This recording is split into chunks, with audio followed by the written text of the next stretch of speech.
I just wanted to clarify one thing that was asked earlier with one of my colleagues. They asked about the $6 million for the tourism and the tax that had come through the Tourism Promotion Fund and the estimate possibly $6 million. Did that include Airbnbs? Are those the ones that we're trying to get the taxes on the Airbnbs also included in that $6 million estimation? I don't know for sure. I think it is. Yeah. Yes, it is. Yes. It is? Okay. Yes. I just wanted to make sure.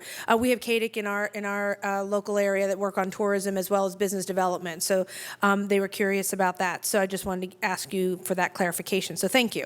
The other issue that I have that I wanted to ask for clarification because I didn't know how it operated is in dealing with the large issue that we've had in the legislature dealing with state closures and the ability for communities and the impact that they may have. And obviously your agency is very determined to have economic development, and when you have closures like that, sometimes that does the opposite. But the transition fund that was established in order to work with local communities, can you explain exactly how that works? Do they have to apply for that? Is there a cap that a municipality can ask for, as well as the fact of, is it just the host community, or is it a regional thing where those that are affected, you know, not just the local borough, but also the surrounding communities can ask for help as well? Right. That's a great question, and I think right now a lot of that is to be determined. We're looking at it really from a countywide perspective for the most part.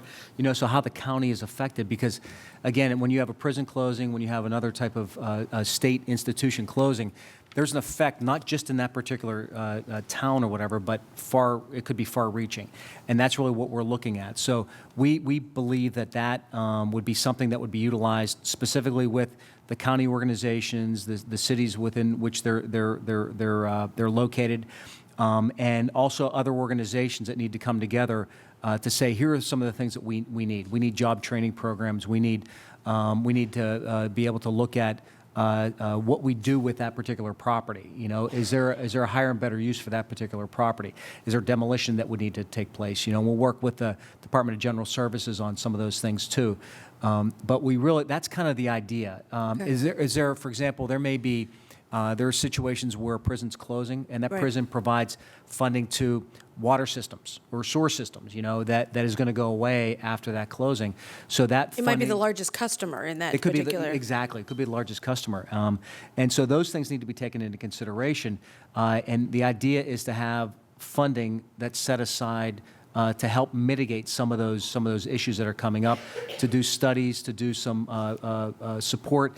But the other thing is that I don't want anybody to think that you know, that would be the only funding that would be put in place, because we have other programs, and these are things that we look at all the time. So if there is a higher and better use for a facility, you know, we have programs through Pennsylvania First, through Business in Our Sites, through a variety of other sources, Keystone Communities, that we can utilize along with these particular funds. But these particular funds are really designated for those communities that are most affected, these counties that are most affected. And it can be any particular state institution. So we talked about the Polk Center and the Whitehaven Center. The governor has chosen, you know, made the decision to shut down. We've had prisons that have shut down, and we've transferred over to other prisons. So it doesn't matter what type of facility it is. It's simply the fact. And then the other question would be can a community, how long does that assistance last? Is it just one and done, that they get a certain amount, and is there a cap on what a community can receive? No, we haven't even developed that. Any guidelines or anything like that. The idea is that we put a number in the budget this year of $5 million. We think that it's an appropriate number right now.